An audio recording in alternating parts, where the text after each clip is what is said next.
네, 안녕하세요, 여러분. 로스앤젤레스 총영사관 정현지 영사입니다.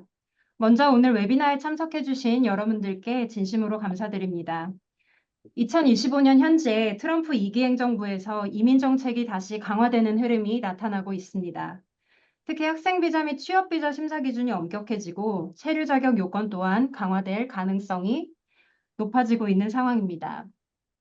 이러한 정책 변화의 흐름 속에서 미국에서의 취업과 창업을 준비 중인 유학생 및 청년들에게는 정확한 법률 정보와 대비가 그 어느 때보다 중요해졌습니다. 바로 이러한 배경 속에서 오늘 웨비나는 매우 시의적절하게 마련된 자리라고 생각합니다.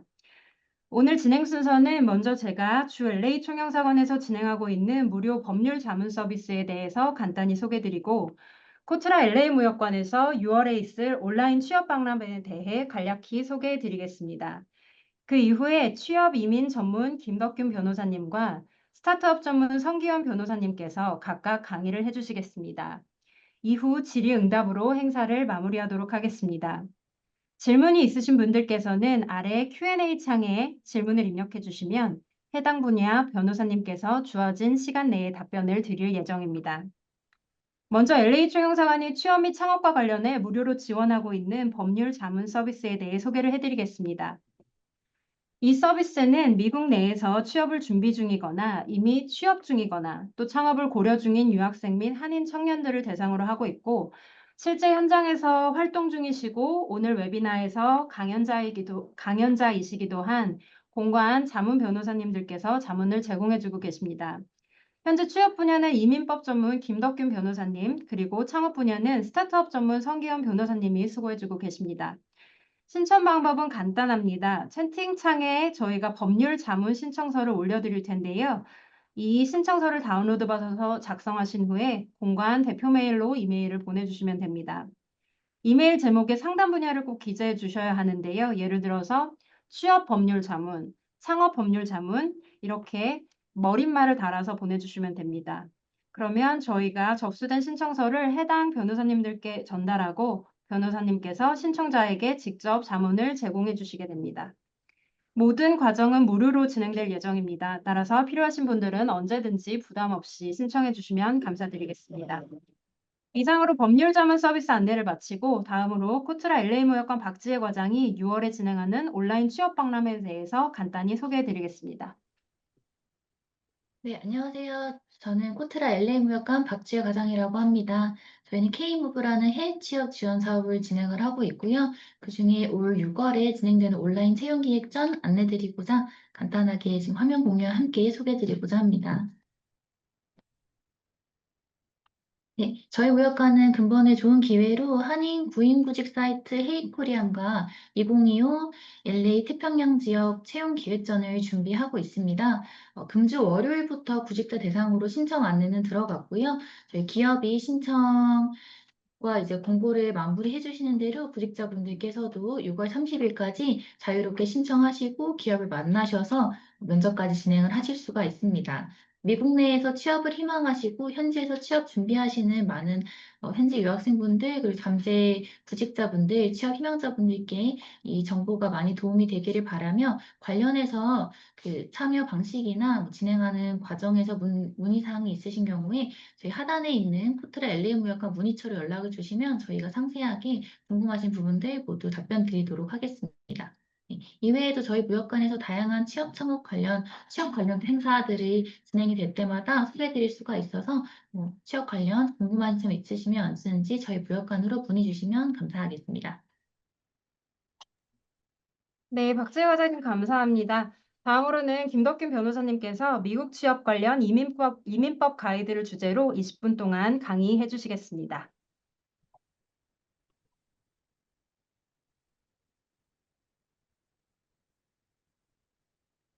네, 안녕하세요. 반갑습니다. 김덕균 변호사라고 합니다.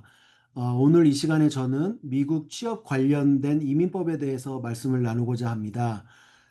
지금 현재 트럼프 대통령 2기가 시작되면서 이민 정책에 많은 혼란이 있는 상황입니다.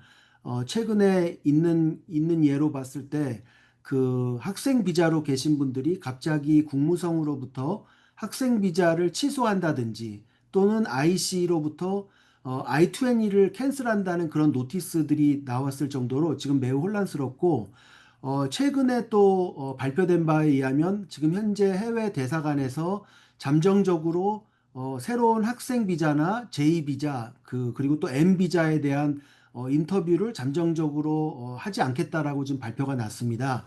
이러한 혼란스러운 시기에 특히 미국에서 취업을 하시려면은 미국의 그 이민법을 우리가 잘 이해하고 모든 이민법 법규에 잘 맞춰서 잘 진행을 하셔서 취업을 하시는 것이 그 어느 때보다도 중요한 지금 상황이라고 생각이 됩니다. 그럼 이 시간에는 미국에서의 취업에 관련해서의 이민법에 대해서 말씀을 나눠보겠습니다. 저는 이제 김덕균 변호사고요. 지금 현재 이민법을 한인타운에서 프랙티스하고 있고요. 현재 로스앤젤레스 총영사관의 이민법률 전문 변호사로 있습니다. 우리가 먼저 미국에서 취업을 한다 그러면 가장 대표적으로 생각할 수 있는 게 H1B 취업 비자라는 캐테고리가 있죠. 이 H1B 취업 비자라고 아마 많이들 들어보셨을 텐데요.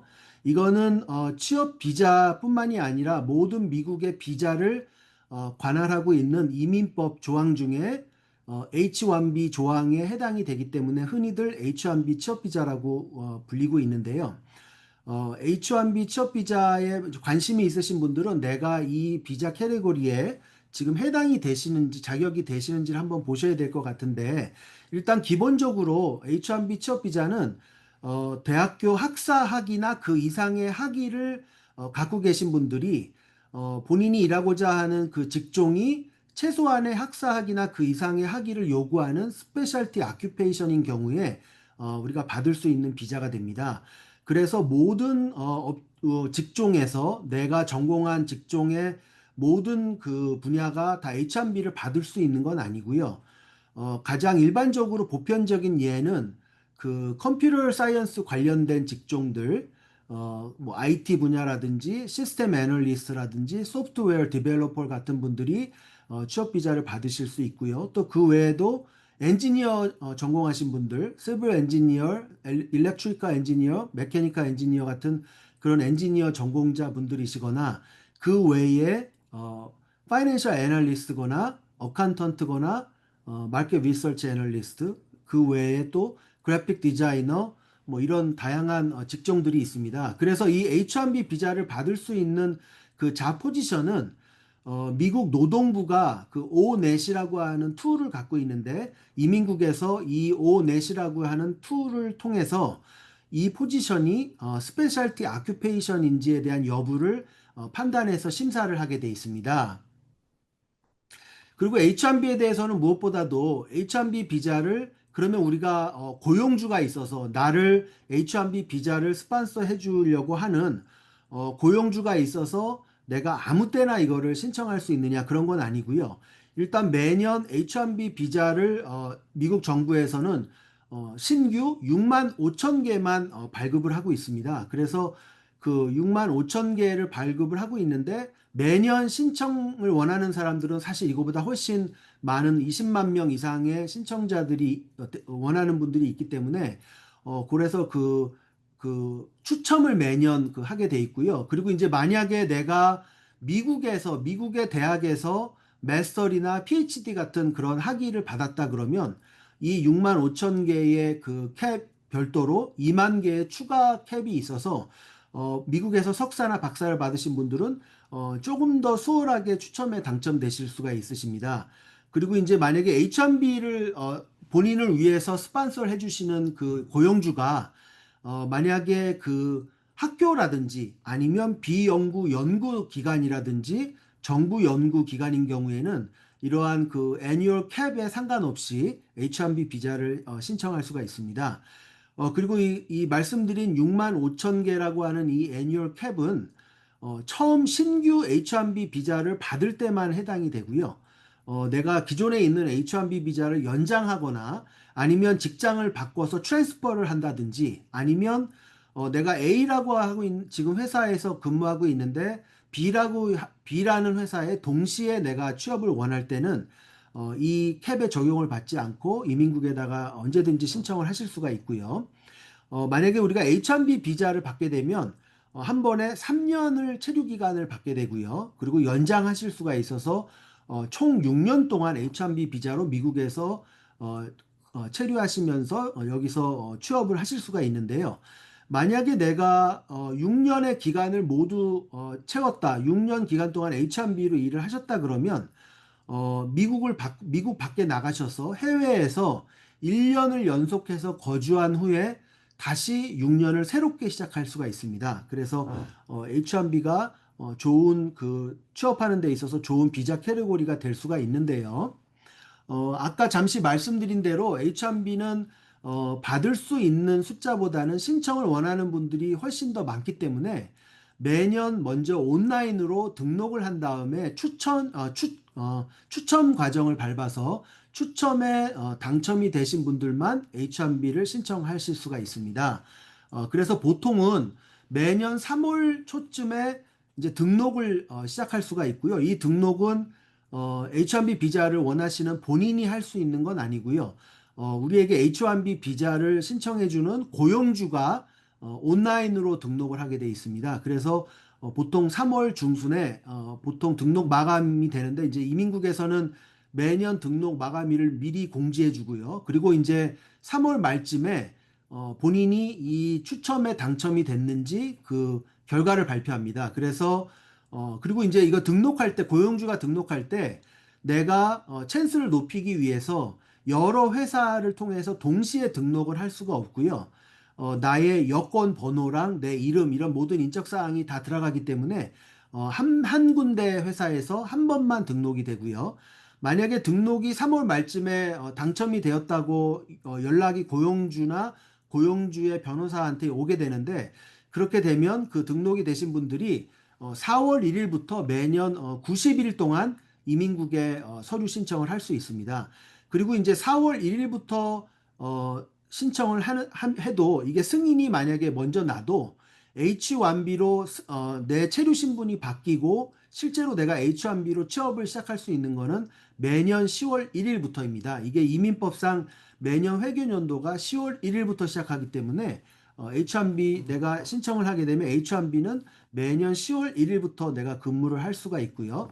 만약에 지금 내가 유학생 F1 신분으로 계신다. 아니면 또 F1으로 지금 현재 OPT 신분으로 계신다 하실 때 갭이 생길 수가 있습니다. 아까 말씀드린 대로 H1B는 매년 10월 1일부터 내 체류 신분이 시작이 되는데 나의 학생 비자 신분이나 OPT 신분이 그 전에 만약에 만기가 되더라도 이 아까 위에 말씀드린 이런 절차들을 밟아서 H1B를 신청을 했으면 중간에 내가 학생 비자 체류 기간이 끝이 났어도 합법적으로 미국에서 체류하면서 H1B 10월 1일까지 미국에서 기다리실 수가 있습니다. 한국에 나가서 기다리실 필요가 없고요.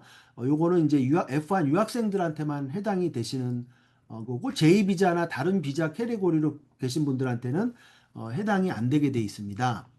그래서 이제 H1B를 신청할 때 그 자격 조건 아까 말씀드린 대로 Department of Labor의 그 O-NET이라고 하는 툴을 이민국이 주로 이제 사용을 한다 그랬는데요. 기본적으로 이민국이 보는 그 자격 조건은 이제 세 가지 기준이 있는데 지금 나를 신청해주는 고용주가 내가 신청하는 이 특정 포지션에 기존에 항상 이 포지션에 학사학위를 계속 요구했는지 그거를 이제 보게 되고요. 그리고 또 보는 기준이 같은 인더스트리에 있는 그 동종업계의 다른 회사들도 이 특정 직종에는 일반적으로 반드시 학사학위를 요구하는지를 또 보게 되고요.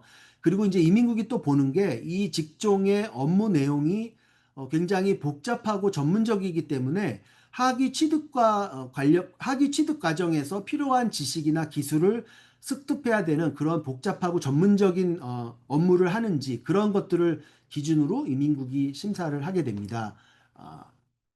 그리고 이제 H1B가 아까 말씀드렸듯이 내가 자격 조건이 되고 또 나의 고용주가 H1B를 스폰서 해준다 그래도 이게 사실상 현실적으로는 추첨에 뽑힐 확률이 20%뭐 이 정도밖에 안 되기 때문에 H1B가 만약에 이게 등록이 안 됐을 경우에는 다른 옵션들을 한번 또 우리가 알아볼 수가 있는데요. 그 중에 하나가 우리 한국 분들은 또 E2 인플로이라고 하는 비자를 한번 볼 수가 있습니다.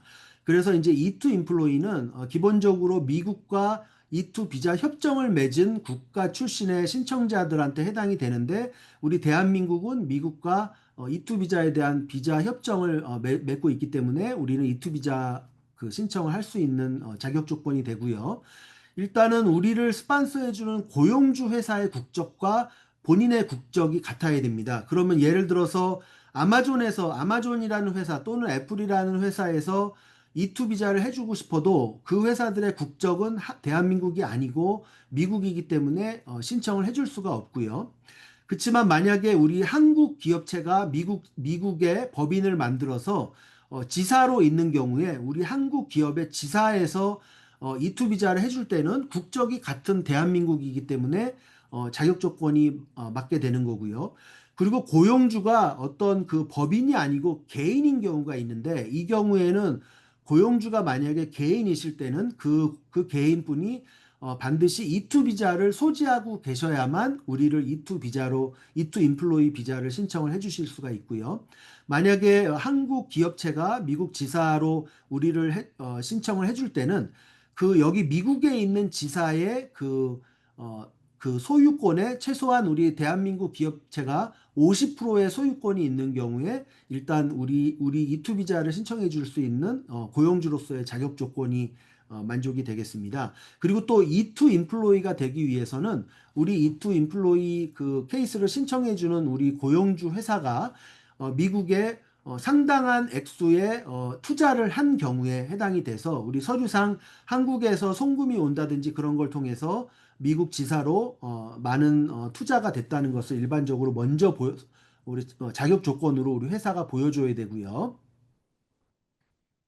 그리고 이제 개인적으로 나의 그 E2 인플로이에 대한 자격 조건은 E2 인플로이 케이스는 두 가지 캐테고리가 이제 들어갈 수 있는데 내가 만약에 간부 포지션이거나 아니면 매니저 포지션으로 들어가는 케이스가 있는데요. 이거는 이제 내가 일반 평사원으로 들어가는 게 아니라 어떤 다른 직원분들을 관리 감독하는 매니저 포지션이거나 아니면 회사의 어떤 모든 그 팔리시나 어떤 그 회사의 모든 것을 만들고 관할하는 그런 그 이기제끼리 포지션 간부로 내가 채용이 됐을 때 지금 이 포지션으로 들어갈 수 있는데 이런 경우에 이민국이 이제 보는 심사 기준은 우리 전체 이 고용주의 그 조직표를 보는데 조직표에 그 본인이 어떤 자리에 들어가 있는지 그 매니저 포지션으로 명시가 돼 있는지 간부 포지션으로 명시가 돼 있는지 그리고 그 밑으로 그 우리가 관리 감독하는 직원분들이 있는지 그런 것들을 조직표를 통해서 보게 되고요. 그리고 이제 실제로 그 포지션에 어떠한 업무를 우리가 담당하는지 그 업무 내용을 이민국이 또 심사를 할 거고요. 그리고 이제 연봉이 어느 정도 되는지 이런 기준들을 통해서 간부나 매니저 포지션인지를 이민국이 심사를 하게 되고요. 그 다음에 이제 또 다른 캐테고리가 매니저로 안 들어가면 이센셜 인플로이라고 하는 캐테고리가 있는데 이거는 사실상 아까 위에 매니저 포지션보다는 심사가 좀 까다롭습니다. 이거는 뭐냐면 본인이 아니면 미국의 회사에 업무가 제대로 돌아가지 않는다. 그래서 내가 우리 회사의 성공적인 오퍼레이션을 위해서 반드시 필요하다. 이걸 증명해야 되기 때문에 아무래도 심사 기준이 더 까다로울 수밖에 없겠죠. 그래서 내가 갖고 있는 어떤 기술이나 지식이 굉장히 독특하고 아니면 굉장히 복잡하기 때문에 내가 아니고 만약에 로컬의 인플로이로는 이게 대체가 금방 안 된다. 로컬의 인플로이를 고용했을 때는 트레이닝을 많이 시켜야 되기 때문에 당장 대체가 안 되기 때문에 반드시 내가 필요하다. 그리고 예를 들어서 한국에서 내가 뭐 본사에서 이미 벌써 근무를 했다든지 그래서 지금 미국에 있는 고용주의 그 오퍼레이션에 대한 업무를 내가 잘 알고 있어서 내가 없으면 지금 현재 이 고용주의 업무가 정상적으로 돌아가지 않는다. 이런 걸 보여줬을 때는 이센셜 인플로이로 또 비자를 받으실 수가 있습니다. 그리고 이제 H1B는 아까 말씀드린 대로 처음에 3년 그리고 총 6년을 H1B로 미국에 계실 수 있다 그랬는데 이 E2 비자는 이제 이 신청이 되면은 한 번에 2년씩 계속해서 연장이 가능하세요. 그래서 만약에 여기 대한민국 그 법인의 미국 지사로 만약에 지금 채용이 되셔서 E2 비자를 받으시면 계속 2년씩 연장이 가능하실 수가 있습니다. 그러면 이렇게 취업 비자와 또 E2 비자가 있는데 지금 만약에 F1으로 유학생으로 계신 분들도 많이 계실 수가 있는데요. 지금 이제 유학생으로 계신 분들은 또 OPT라는 그런 옵션을 통해서 미국에서 취업을 또 하실 수가 있죠. OPT라고 하는 거는 내가 공부한 그 전공과 관련된 업무에서 OPT 기간을 통해서 취업을 해서 경험을 쌓을 수 있는데 말 그대로 옵셔널 프랙티컬 트레이닝이기 때문에 선택사항으로 내가 신청할 수 있는데 유학생분들한테는 당연히 OPT를 잘 활용하실 것을 권해드립니다.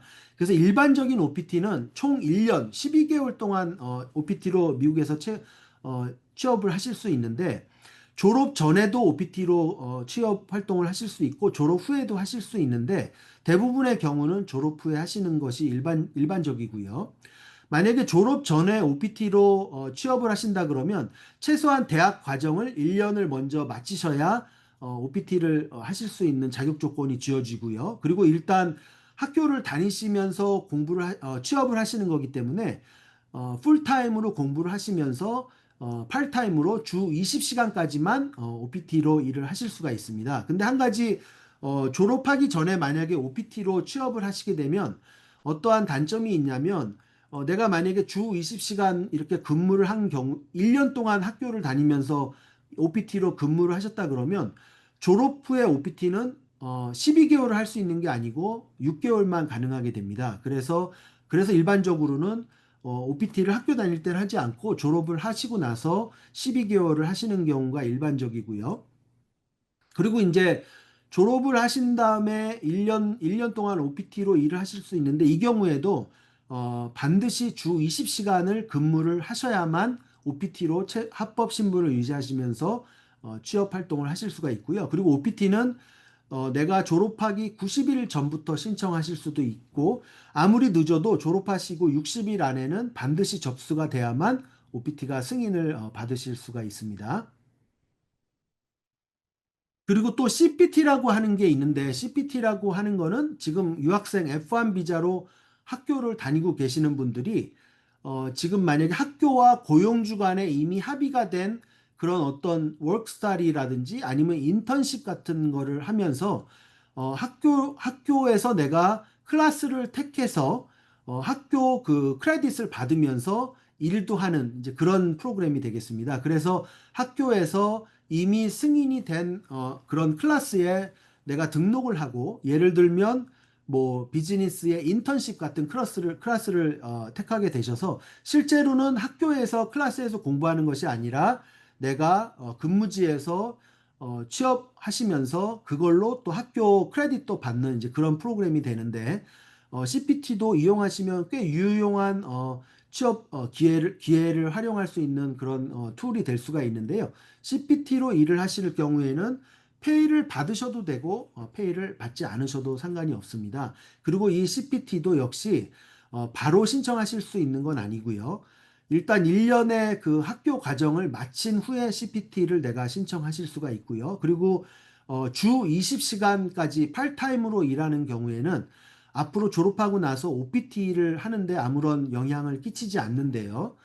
만약에 내가 이 CPT를 팔타임으로 하지 않고 20시간 이상 풀타임으로 만약에 1년을 하게 되면 졸업 후에 OPT를 하실 수가 없습니다. 그래서 만약에 CPT를 하신다 그러면 OPT의 기회를 잃어버리지 않기 위해서 팔타임으로 하시는 게 중요할 것 같고요. 만약에 팔타임으로 계속 하신다 그러면 학교를 뭐 몇 년 다니시는 기간 동안에 CPT를 하실 수가 있고 졸업하시면 OPT 하는데 아무 문제가 되지 않으십니다. 그리고 OPT는 이제 OPT가 승인이 되면 EAD라고 하는 카드를 받게 되는데요. 거기 그 카드에 스타트 데이트과 그 다음에 엑스플로레이션 데이트이 명시가 되어 있는데 그 스타트 데이트부터 근무를 하실 수가 있고요.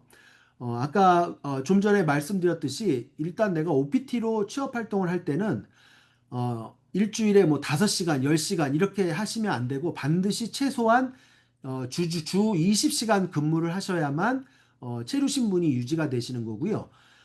만약에 20시간 미만으로 일을 하실 때는 미국 정부에서 봤을 때는 일을 안 하고 있는 것과 똑같이 간주가 됩니다.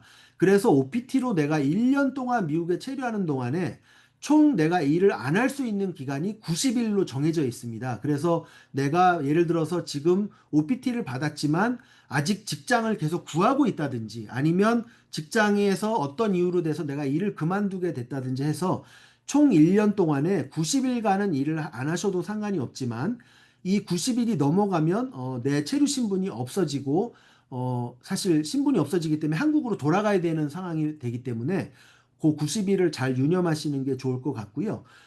내가 이 OPT로 일하는 데 있어서 반드시 꼭 페이를 받을 필요는 없습니다. 그래서 내가 만약에 지금 페이 받는 잡을 90일이 넘도록 되도록 지금 못 구하고 있다 그러면 발런티어나 인턴 같이 페이를 안 받는 잡도 OPT 신분을 유지하는 데 문제가 없고요. 그리고 또는 내가 사업자 등록을 해서 자영업자로 내가 등록을 해서 내가 비즈니스 오너로 내가 사업을 시작하는 경우에도 허용이 되고 OPT로 미국에서 체류하실 수가 있습니다. 그리고 이제 OPT로 계시는 분들은 내가 직장을 잡거나 아니면 직장을 그만두거나 아니면 새로운 직장을 잡는다든지 이러한 모든 인포메이션들을 나를 담당해주는 학교의 그 DSO라고 하는 오피서한테 반드시 그 항상 리포트를 하게 돼 있습니다. 그래야 내 지금 합법 신분이 유지가 되시는 거고요. 그리고 이제 OPT 중에 또 스템 OPT라고 하는 게 있는데요. 스템 OPT는 그 스템 필드 전공을 갖고 계시는 분들한테 해당이 되는 겁니다. 일반적으로는 뭐 과학이라든지 테크놀로지, 엔지니어링, 맷, 뭐 이런 컴퓨터 이런 쪽에 전공하시는 분들은 기존의 OPT 1년 말고도 추가로 24개월을 더 연장해서 스템 OPT로 계시는 분들은 총 3년 36개월을 미국에서 취업 활동을 하실 수가 있습니다. 그래서 이거는 내가 지금 갖고 있는 기존의 OPT가 만료되기 90일 전에 연장 신청을 해야 되고요. 이거 굉장히 중요한 부분은 뭐냐면 현재의 OPT가 만약에 카드가 만료가 됐으면 내가 자격이 돼도 24개월 연장 신청을 할 수가 없습니다. 그래서 반드시 이니셜 OPT가 끝나기 전에 반드시 연장 신청을 꼭 하셔야 되고요. 이게 연장해서 24개월을 추가로 계실 때는 내 고용주가 반드시 이 베리파이에 등록이 되어서만 된 회사만 내가 일을 하실 수가 있습니다. 그리고 이제 마지막으로 볼 거는 J비자에 대해서 간단하게 말씀을 드리겠는데요. 또 지금 J비자로도 미국에서 취업 활동을 하실 수가 있는데 J비자는 미 국무성에 승인받은 교환 프로그램에 참여하시는 학생분들이라든지 교환 교수, 연구원 또는 인턴이나 트레이니들이 하실 수가 있습니다. 인턴 같은 경우는 내가 지금 대학을 한국에서 다니고 있거나 아니면 졸업한 지가 1년이 안 되신 분들이 해당이 되고요. 트레이니는 내가 대학을 졸업하고 또 해당 내 전공 분야에서 1년 이상의 경력을 갖고 계시거나 아니면 5년의 경력을 갖고 계신 분들, 대학 학위 없이 그런 분들이 해당이 되는데 프로그램을 마치면 본국으로 돌아가 거주할 의사가 있어야 되고요. 그리고 내가 이 교환 프로그램 동안에 습득한 지식과 기술을 활용한다는 취지로 이 J비자를 받게 되시는 거고요.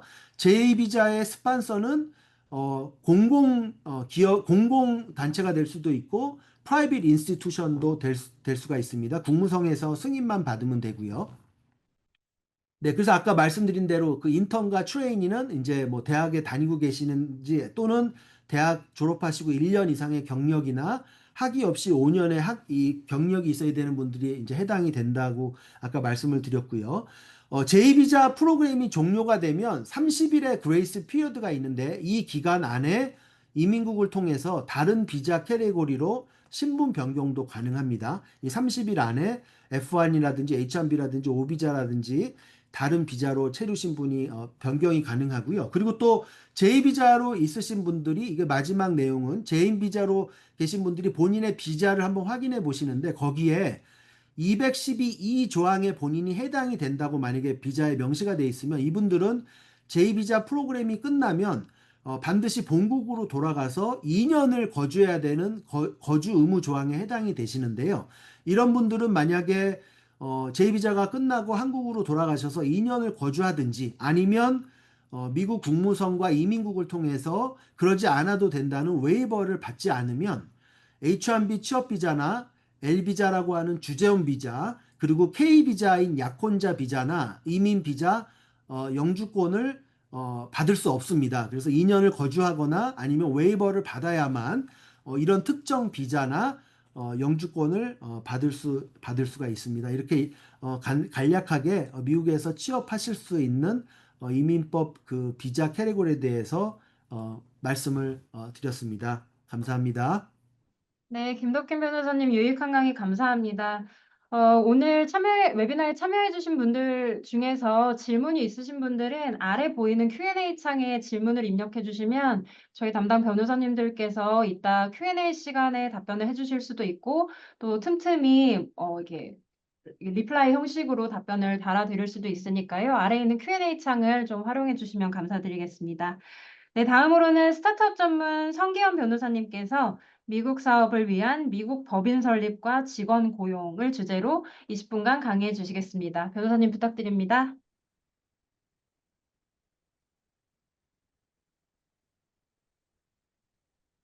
네, 안녕하세요.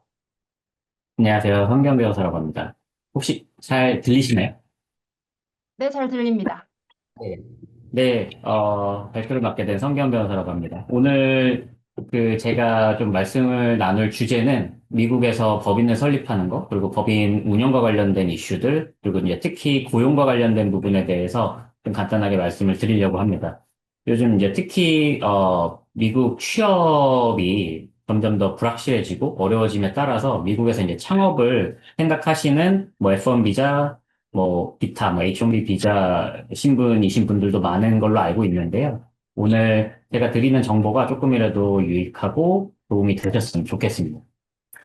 저는 네, 성기현 변호사고요. 지금 현재 로스앤젤레스 대한민국 총영사관 스타트업 자문 변호사로 활동을 하고 있습니다. 일단 미국에서 사업을 시작하는 절차에 대해서 조금 간단하게 말씀을 드릴게요. 그 절차를 그냥 뭐 설명 방식으로 드리면 좀 지루해 하셔서 FAQ 방식으로 좀 질문을 추려봤습니다. 가장 많이 질문하시는 내용들 위주로 제가 좀 설명을 드리려고 하고요. 일단 가장 많이 질문을 주시는 내용 중에 하나가 외국인인데, 그러니까 미국 뭐 영주권자도 아니고 시민권자도 아니고 그냥 한국 국적인 사람인데 미국에서 사업을 시작할 수 있냐라는 질문을 가장 많이 받았던 것 같아요. 일단 결론부터 말씀을 드리면 누구든지 신분과 상관없이 미국에서 사업을 시작하실 수가 있습니다. 다만 명심하셔야 되는 거는 사업체를 만드는 것과 그 해당 사업체에서 내가 직접 일을 하는 거는 좀 다른 부분이에요. 다른 영역이기 때문에 다르게 보셔야 됩니다. 그래서 그 외국인이라도 얼마든지 미국에서 사업체를 만드시는 건 가능하나 그 사업체에서 실제로 내가 미국 영토 안에서, 미국에서 일을 하기 위해서는 사업체가 있다는 거와 별개로 미국에서 일을 하실 수 있는 노동 허가가 필요합니다. 이걸 Work Authorization이라고 하고요. 아까 김덕균 변호사님이 말씀하신 뭐 OPT 기간 동안 EAD 카드를 받아서 일을 하신다든지 아니면 E2 비자를 통해서 이제 정식의 Work Authorization 노동 허가를 받고 일을 하게 되신다든지 하는 것이 필요합니다. 그래서 사업을 시작하시는 거는 누구든지 외국에 있으면서도 얼마든지 시작하실 수 있고 다만 미국에 들어와서 일을 하시려면 노동 허가가 필요하다. 이 부분을 좀 기억하시면 좋겠고요. 그럼 미국에서 사업체 만드는데 최소 자본금 요건이 있느냐라는 질문도 많이 주십니다. 대부분의 주는, 그러니까 미국은 미국 법인을 만드는 게 아니고 미국 각 주별로 법인이 별도로 설립을 합니다. 그렇기 때문에 각 주의 회사법을 신경을 쓰셔야 되고요. 이 각 주별로 조금씩 다른 요건들이 있긴 하나 거의 대부분의 주들은 이 미니멈 캐피털 리ኳ이먼트가 없습니다. 다시 말해서 뭐 정말 단돈 1불로도 법인을 만들 수가 있다라는 거죠. 근데 다만 여기서 좀 명심하셔야 되는 건 1불로 법인을 만들 수 있다라는 게 법인의 자본금이 1불이어도 된다라는 것이지 실제로 이제 법인을 만들기 위해서 주정부에다가 납입해야 되는 파일링 피나 뭐 레지스터 에이전트 피나 이런 것들을 고려하시면 당연히 1불보다는 많이 들어갑니다. 다만 자본금 요건이 없기 때문에 1불, 10불, 100불로도 미국에서 법인을 만드시는 데는 아무런 문제가 없다. 이 부분을 말씀을 드리고요. 그럼 법인 설립하는, 인코퍼레이션 하는 단계는 어떤 프로세스로 이루어지느냐? 간단하게 좀 말씀을 드리면, 첫 번째 가장 중요한 부분은 인코퍼레이션 스테이트. 어느 주에서 법인을 설립할 건지를 결정을 하셔야 돼요. 여기서 이제 PPB라고 하는 건 Principal Place of Business라고 저희가 얘기를 하고요. 사업을 할 이제 가장 주된 사업지, 그 장소가 어디냐? 뭐 LA이면 당연히 캘리포니아일 거고, 뉴욕이면 뉴욕주일 거고요. 그리고 이제 당연히 이제 이 부분을 고려를 하셔야 되고, 두 번째로는 뭐 텍스, 그러니까 비즈니스와 관련된 텍스가 어디가 조금 더 유리하냐, 뭐 레귤레이션, 규제가 어디가 더 완화가 되어 있느냐, 그다음에 설립과 법인 유지, 운영하는 데 있어서 코스트는 어디가 적게 드느냐, 이런 부분들을 당연히 좀 고려를 하시는 게 좋습니다. 두 번째로는 엔터 타입을 선택을 하셔야 되고요. 뭐 코퍼레이션에도 C컵이 있고 S컵이 있고 하는 얘기는 많이 들어보셨을 거예요. 근데 통칭해서 이제 저희가 코퍼레이션이라고 얘기를 하고, 만약 법인을 내가 코퍼레이션을 만들고 싶다라고 하면 기본은 C코퍼레이션을 설립을 하시는 겁니다. S컵으로 설립해 주세요라고 하면 그건 좀 잘못된 표현이고, S컵으로 회사를 만들어 줄게라고 누군가가 뭐 회계사나 변호사가 제안을 한다면 약간 잘못된 설명이에요. 구체적으로는 모든 코퍼레이션은 C 코퍼레이션으로 디폴트로 설립이 되고요. S 코퍼레이션의 리퀘어먼트를 만족하는 기업들에 한해서 S 콥으로 텍스 일렉션을 별도로 IRS에다가 하시는 겁니다. 그래서 C 콥 이제 S 콥이 될 수 있는 뭐 요건들이 주주가 100명 이상이면 안 되고, 모든 주주들이 다 미국 내에 거주하고 있는 미국 세법상 거주자여야 합니다. 이런 요건들을 만족하실 때 이제 S컵으로 선택을 하실 수가 있는 거고요. 뭐 LLC도 있고 파트너십도 있고요. 그 다음에 이제 법인 이름을 정해야겠죠. 내가 원하는 이름이 이미 해당 주에서 같은 이름으로 법인이 설립이 되어 있다면 당연히 같은 이름으로 중복해서는 법인 설립이 어렵습니다. 그래서 이 중복된 여부를 꼭 보셔야 되고, 이 레지스터 에이전트라는 거는 우리나라 말로는 송달 대리인이라고 저희가 표현을 하는데, 예를 들어서 캘리포니아, 여러분들이 지금 캘리포니아에 거주하고 있으면서 내가 캘리포니아에 법인을 만든다고 하면 내 스스로가 레지스터 에이전트가 되면 돼요. 그러니까 즉 송달 대리인이란 건 뭐냐면 이 해당 법인의 대표자로서 이 뭔가 우편물이나 이런 것들을 송달받을 수 있는 사람이 꼭 필요한데, 그 사람은 반드시 해당 주의 피지컬 어드레스를 가지고 있어야 됩니다. 그래서 만약 내가 이미 뭐 LA에 어드레스가 있으면 내 스스로가 레지스터 에이전트가 되시면 되고요. 다만 뭐 델라웨어에 내가 법인을 만들고 싶은데 내가 델라웨어에는 어드레스가 없으실 가능성이 높잖아요. 이런 경우에는 LA 주소로 레지스터 에이전트를 등록하실 수 있는 게 아니고, 반드시 델라웨어 내에 있는 어드레스를 가진 누군가를 레지스터 에이전트로 선임을 하셔야 됩니다. 그리고 나서 저희가 이제 아리클 오브 인코퍼레이션 혹은 뭐 서티피켓 오브 인코퍼레이션이라고 하는 이 설립 정관입니다. 정관을 내가 설립할 주, 뭐 캘리포니아, 뉴욕, 텍사스, 델라웨어 이런 곳에 파일링을 하시게 되고요. 각 주별로 정해져 있는 파일링 피를 납부를 하시면 법인은 설립이 됩니다.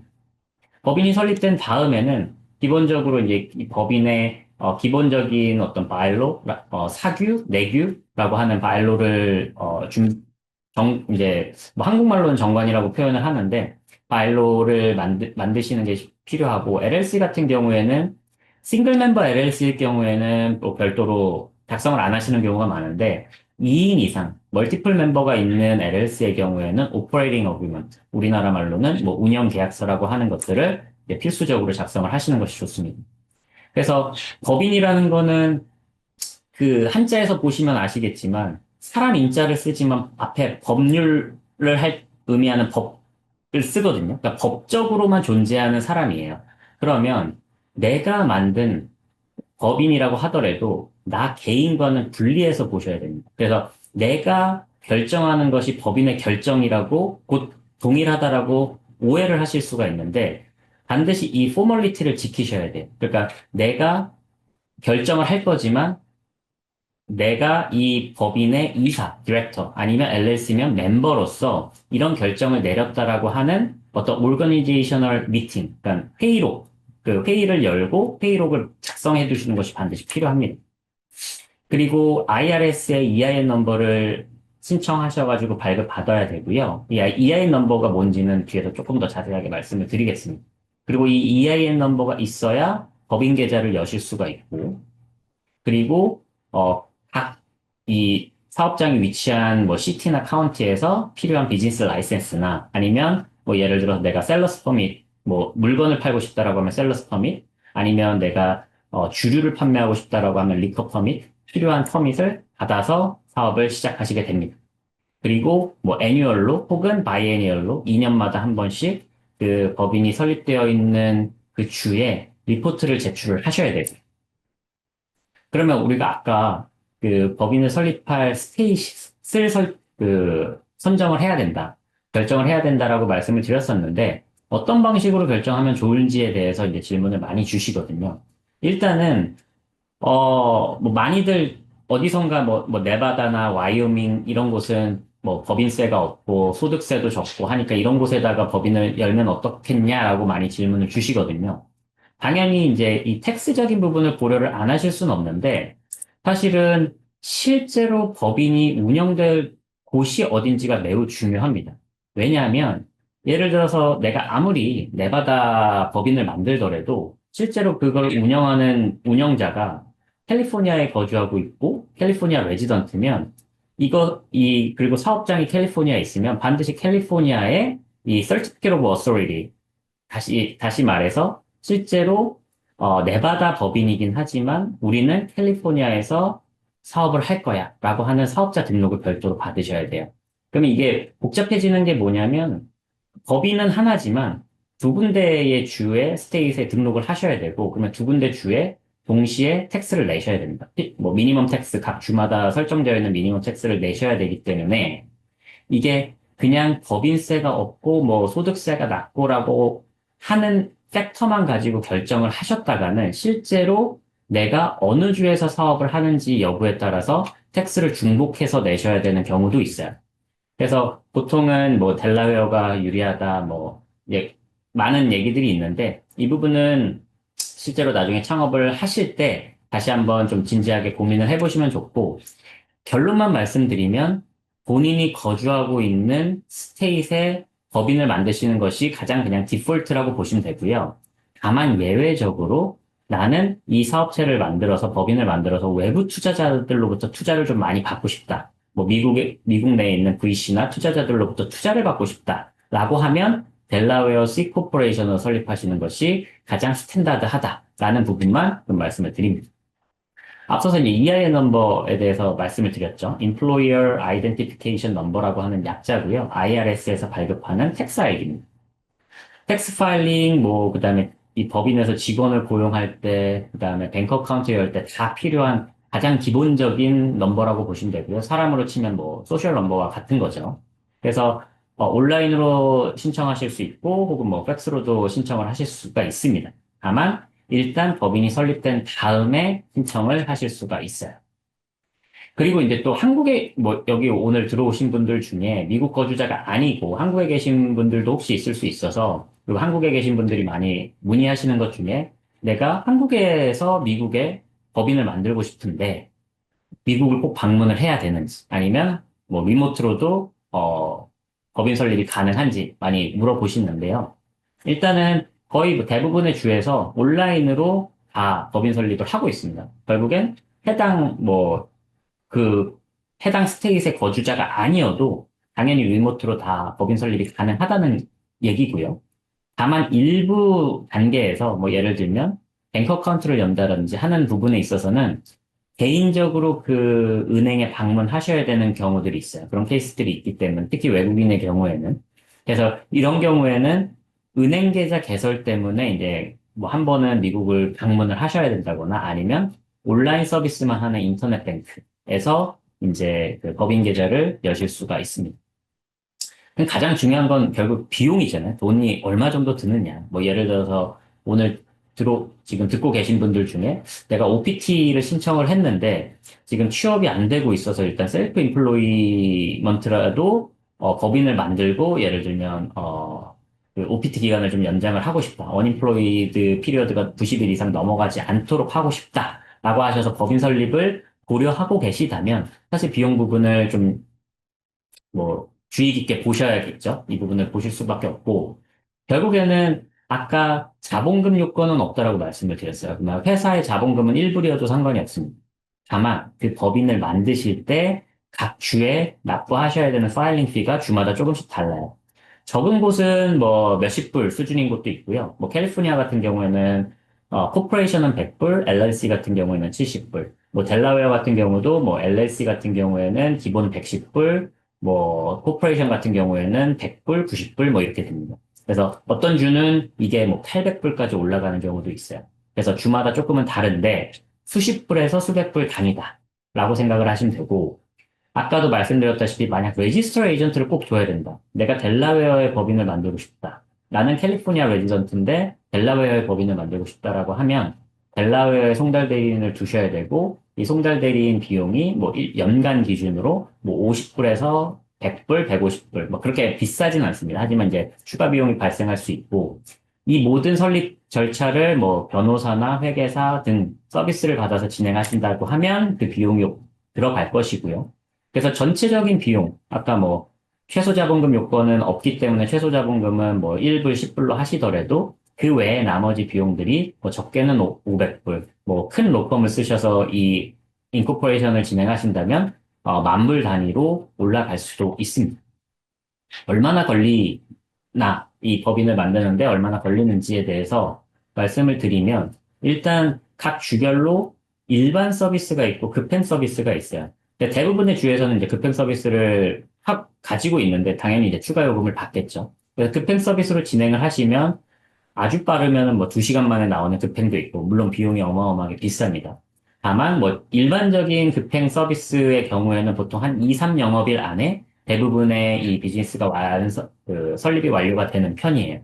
그런데 만약 이제 급행을 진행하지 않으시면, 뭐 캘리포니아 기준으로 급행을 하면 뭐 다음 영업일 정도, 1, 2영업일 안에 뭐 법인이 설립이 되는 반면에, 이 급행 서비스를 이용하지 않으면 뭐 한 열흘에서 2주 뭐 이렇게까지도 소요가 될 수가 있고요. 뭐 델라웨어 같은 경우에는 이 시즌에는 뭐 그 일반으로 진행하셨을 때는 뭐 3주, 4주까지도 걸리는 경우를 봤습니다. 그리고 EIN 같은 경우는 소셜 넘버가 있으신 분들은 그날 바로 받으실 수가 있고요. 그러니까 회사의 대표자나 임원이 소셜 넘버가 있다라고 하면 온라인으로 바로 받으실 수 있고, 외국인이고 소셜 넘버가 없다라고 하면 저희가 메일로 받아봐야 되기 때문에 한 3, 4주 정도 걸린다라고 보시면 되고, 전체 프로세스는 일반적으로 한 3주에서 5주 정도 그 뱅크 어카운트 여는 것까지 해서 이렇게 저희가 예상을 하고 있습니다. 다음으로 저희가 인플로이먼트 관련해서, 그러니까 고용 관련된 이슈로 조금 말씀을 드리면, 이 많이 질문 주시는 내용 중에 하나가 이제 창업을 했고 뭐 직원을 고용하고 싶은데 직원을 W2 인플로이로 뽑아야 될지 아니면 1099 방식으로 뽑아도 되는지에 대한 질문이 상당히 많은 편이에요. 그래서 이 두 가지를 조금 비교하는 뭐 제가 테이블을 만들어 봤는데, 일단 중요한 포인트들을 좀 말씀을 드리면, 일단은 W2 인플로이 같은 경우에는 이 컨트롤이 굉장히 중요한 이슈입니다. 그래서 그 인플로이어가, 고용주가 이 사람의 뭐 업무 방식이나 업무 시간, 업무 장소 같은 것들을 지시할 수 있고 컨트롤할 수 있다라고 하면 이제 W2 인플로이에 가까운 구조라고 보시면 되고, 컨트랙터 같은 경우에는 컨트랙터들은 본인이 일하는 시간, 방식, 장소를 본인이 스스로 결정할 수 있어야 돼요. 저희가 이제 인디펜던트 컨트랙터라고 얘기를 하는 독립계약자이기 때문에 말 그대로 이제 프리랜서 방식으로 고용을 하시게 되면 이 사람에게 우리 사무실에 나와서 뭐 9 to 6로 일을 해주세요라고 요청을 하시면 안 된다는 거죠. 그렇게 요구를 하게 되면 사실상 W2 인플로이로 간주가 되는 겁니다. 그럼 왜 자꾸 사람들은 그럼 그냥 처음부터 W2로 하면 되지 왜 1099 방식으로 하느냐? 왜냐하면 텍스나 베네핏에서 인플로이어들이 책임이 많이 줄기 때문에. 그러니까 W2로 고용을 하시게 되면 반드시 이 인플로이먼트 텍스를 고용주가 직접 위드홀드를 해야 되고요.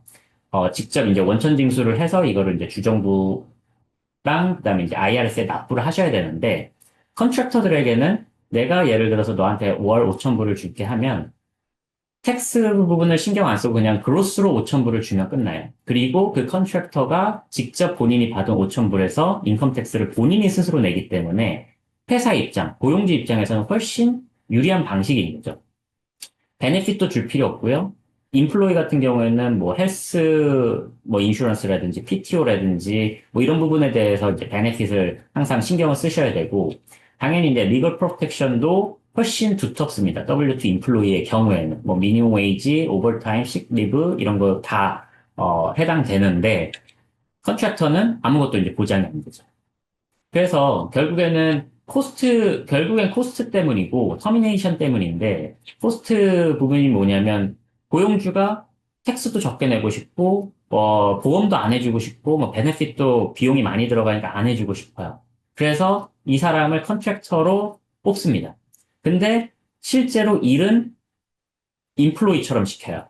그러면 이게 결국에는 이제 뒤에서 볼 미스클래시피케이션이라고 해서 사실상 세금을 적게 내기 위해서 이 잘못 그 카테고리를 한 거죠. 컨트랙터가 아니라 인플로이어야 하는 사람을 컨트랙터로 분류해 놓고 더 적은 돈을 준 이게 이제 나중에 이슈가 많이 됩니다. 그러면 이제 장점과 단점을 조금 정리를 해보면 아까 말씀드린 것처럼 일단 W2의 장점부터 보시면 뭐 아무래도 더 이 사람들은 이제 오랫동안 일을 할 수가 있고 뭐 이 사람에게 뭐 베네핏이나 뭐 이런 것들을 다 보장을 해주기 때문에 조금 더 충성도가 높아지겠죠 아무래도. 근데 이제 1099 같은 경우에는 코스트 세이빙에서 유리하고요. 뭐 텍스도 그 고용주 입장에서는 안 내도 되고 베네핏도 안 줘도 되고 그렇기 때문에 훨씬 플렉서블하고 다만 쇼텀으로 프로젝트 베이스로 사람을 고용할 때는 괜찮습니다. 컨트랙터가. 그리고 언제든지 터미네이션 해도 되고요. 다만 이제 단점이라고 하면 정상적인 1099 컨트랙터라면은 아까 말씀드린 것처럼 고용주가 일의 방식에 대해서 컨트롤 하시면 안 돼요. 그 일의 결과만 제출하면 되는 거기 때문에 뭐 9 to 6로 일을 해라. 뭐 우리 사무실에 나와서 일을 해라. 이런 부분들을 어떤 지시를 낼 수가 없습니다. 이걸 강제하실 수가 없고요. 그렇기 때문에 당연히 컨트롤이 적게 들어가고 그리고 이제 리걸 리스크도 굉장히 올라가는 거죠. 근데 그거의 반대급부로 아까 말씀드린 것처럼 장점이라고 하면 이제 비용이 적게 든다. 그리고 이제 비용이 적게 든다는 거는 반대로 얘기하면 W2 방식의 단점으로도 볼 수가 있겠죠. 비용이 올라간다. 그리고 W2로 사람을 뽑게 되면 아무래도 나중에 터미네이션 할 때나 이 사람을 관리함에 있어서 행정적인 부담이 올라갈 수밖에 없다라는 부분을 말씀을 드리고요. 그래서 이것과 관련해서 이제 뭐 미국 노동법, 그다음에 캘리포니아 노동법상의 좀 키포인트들을 몇 가지를 좀 보여드리면 그 아까 이제 그 미스클래시피케이션을 말씀을 드렸죠. 그래서 1099으로 뽑아놓고 사실상 이 사람의 업무 방식, 업무 시간, 그리고 업무 결과물에 대해서 컨트롤을 하려고 한다면 이거는 클래시파이를 잘못한 거죠. 원래는 W2여야 하는데 1099으로 잘못한 거고 결국에는 이런 경우에는 백웨이지. 그러니까 원래 이 사람이 처음부터 W2였기 때문에 실질은 형식은 1099이더라도 실질이 W2였기 때문에 W2로 고용된 시점부터 미지급된 웨이지나 텍스나 뭐 당연히 그 베네핏을 다 지급을 해줘야 되고요. 이거에 대해서 이제 캘리포니아 EDD로부터 페널티를 받을 수가 있고 이 미스클래시피케이션 된 그 W2 인플로이들이 나중에 소송을 제기할 수도 있는 거죠. 그래서 이 부분은 그 차이점에 대해서 오늘 말씀드린 부분을 꼭 명심을 하시고 꼭 이제 적절한 클래시피케이션을 하는 것이 좋다. 그러면 이 클래시피케이션 하는 기준이 있냐? 정확하게 어떻게 기준을 설정하면 좋을지에 대해서 마지막으로 좀 말씀을 드리면 특히 이제 캘리포니아가 이 부분을 굉장히 스트릭하게 지금 관리를 하고 있습니다. 관리라는 것이 이제 평가를 하고 미스클래시피케이션에 대해서 소송이 들어왔을 때 상당히 인플로이 프렌들리하게 그 인플로이에게 우호적으로 그 이제 판결들이 나오고 있는데 이 AB5라고 하는 법률에 ABC 테스트라는 것이 있어요. 이 ABC 테스트에 적용되는 경우에는 1차적으로 다 ABC 테스트를 통해서 W2냐 1099를 판단을 하게 되고요. 만약 이 ABC 테스트에 적용이 되지 않는 일부 직업군, 뭐 예를 들면 전문직, 의사, 변호사, 뭐 건축가, 뭐 이런 프로페셔널들에게는 원래 보전적으로 적용하고 있던 보렐로 테스트를 적용을 합니다. 그럼 이 ABC 테스트가 뭐냐? 세 가지 엘리멘트를 다 만족을 해야 1099 컨트랙터가 맞다. 그러니까 이 세 가지 중에 하나라도 인정이 안 되면 실제로 1099으로 우리가 분류하고 그거에 맞춰서 뭐 급여를 지급하고 했음에도 불구하고 사실은 W2였다라고 판단을 받을 수가 있다는 거죠. 뭐 어토노미, 비즈니스 디스팅션, 커스터머 인게이지먼트 이렇게 세 가지 앞글자를 따서 ABC 테스트라고 저희가 얘기를 하고 있고요. 뭐 자세한 내용은 뭐 나중에 또 찾아보시면 될 것 같고 보렐로 테스트라고 하는 거는 아까 말씀드린 이제 그 대부분의 케이스가 아닌 일부 특정 직업군들의 경우에는 이 ABC 테스트를 적용하지 않고 뭐 다양한 팩터들을 가지고 케이스 바이 케이스로 어널리시스를 하게 됩니다. 뭐 중요한 부분은 결국엔 컨트롤의 이슈인 것 같아요. 컨트롤을 얼만큼 인플로이어가 깊게 관여를 했냐. 이 부분이 결국에 판단의 중요한 요소가 될 것 같고요. 캘리포니아에서 사업을 하시게 되면 특히 이 미스클래시피케이션을 특히나 더 조심하셔야 되고 설령 지금 그냥 내가 직원과 우리 1099으로 하자라고 합의를 했고 서로 다 동의해가지고 했음에도 불구하고 나중에 이 직원이 뭐 퇴사하고 나서 퇴직하고 나서 혹은 뭐 레이오프를 당하고 나서 나 사실 미스클래시피케이션 된 것 같고 나 원래 W2로 돼야 되는데 나 1099으로 너네가 했기 때문에 이거에 대해서 소송 걸 거야 라고 하는 그런 뭐 위협, 협박 이런 것들이 상당히 많은 편입니다. 그래서 이 부분은 꼭 기억을 해두고 계시면 좋겠습니다. 네, 이상으로 발표를 마치도록 하겠습니다. 네, 성균 변호사님 아주 전문적인 강의 감사드립니다. 네, 저희가 지금 시간이 한 예정 시간보다 한 5분 정도 남았는데요. 지금 질문이 몇 개가 접수가 됐는데 이미 김덕균 변호사님께서 거의 대부분 대답을 해주신 것 같고 지금 한 분이 성기현 변호사님께 미국 법인을 설립할 때 반드시 미국 내 주소와 은행 계좌가 필요한가요? 라고 질문 주셨는데 여기 혹시 간단히 좀 네, 그 설명해 부분 주실까요? 네, 바로 답변을 드릴게요. 네. 일단은 미국 법인을 설립할 때 미국 내 주소가 반드시 필요하진 않아요. 법인을 설립할 때는. 그런데 아까 말씀드린 것처럼 법인을 설립하고 나서 EIN 넘버라는 걸 발급을 받으셔야 되거든요. 그러니까 IRS의 이 납세자 번호를 받기 위해서는 반드시 미국 내 주소를 등록을 해야 됩니다. 그래서 결국에는 미국 내 법인 주소가 있긴 있어야 되는데 이 부분이 만약 이제 미국에 아무런 피지컬 어드레스가 없는 경우에는 뭐 코워킹 스페이스, 뭐 공유 사무실이든 아니면 그런 주소만 빌려주는 서비스들이 또 있거든요. 그런 걸 통해서 회사 주소를 뭐 서비스를 이용해가지고 발급 받으셔가지고 이제 등록을 하시면 되고요. 은행 계좌 같은 경우에는 미국 법인이기 때문에, 그러니까 은행 계좌는 뭐 법인을 설립할 때는 필요는 없어요. 근데 법인이 실제로 사업을 하시면은 은행 계좌는 반드시 필요할 거잖아요. 그러니까 미국 법인이 있는데 뭐 예를 들면 뭐 거래처와 돈 거래를 해야 되는데 은행 계좌는 뭐 한국의 국민은행 계좌를 쓰겠다. 이거는 조금 이제 말이 안 되는 거죠. 그래서 법인을 설립할 때 필수적으로 필요한 건 아니지만 실제로 사업을 오퍼레이션을 하시기 위해서는 반드시 미국 내 은행 계좌는 필요하시다라는 것이 이제 제 대답입니다. 네, 변호사님 감사드립니다. 그리고 김 변호사님께서 답변해 주신 질문 중에 스타트업 코파운더 중 한 명은 다른 회사에서 H1B 비자로 재직 중인데요. 저희가 법인 설립을 하고 영주권 사본을 해줄 수 있나요? 라고 질문을 주셨습니다. 혹시 여기 조금 더 김 변호사님이나 성 변호사님 부연 설명 좀 해주실 수 있을까요? 김 변호사님 지금 뮤트돼 마이크가 네. 네, A라고 하는 법인이 있는데 그 법인에서 영주권을 신청해 줄 때 이민국이 보는 거는 만약에 그 법인의 뭐 오너라든지 아니면 주주라든지 아니면 뭐 오피서라든지 디렉터 분들과 그 영주권을 신청하는 당사자 간에 어떤 그런 가족 관계가 있는 경우 예를 들어 뭐 형제라든지 아니면 뭐 삼촌이라든지 뭔가 그런 친척 관계가 있을 때 이민국이 이게 잡 오퍼가 보나파이드 하냐 그러니까 이게 정말로 있는 잡 오퍼냐 이렇게 그거를 이민국에서 까다롭게 심사를 하게 돼 있고요. 그리고 이제 또 보는 게 내가 만약에 회사를 설립해서 내가 그 회사에 지분이 있는 경우 영주권을 신청하면 그러면 사실 많은 분들이 그 방법을 택하실 수가 있는데 이게 이민법에서는 어, 그렇게 내가 회사를 설립해서 내 회사로 취업 이민을 신청하게 하지는 않거든요. 그래서 아까 그 코파운더라는 그분이 만약에 지금 A라는 법인에 만약에 그분이 지분이 있다, 주주다 이렇게 하면 그 회사를 통해서 취업 비자를 취업 이민을 진행하지는 않습니다.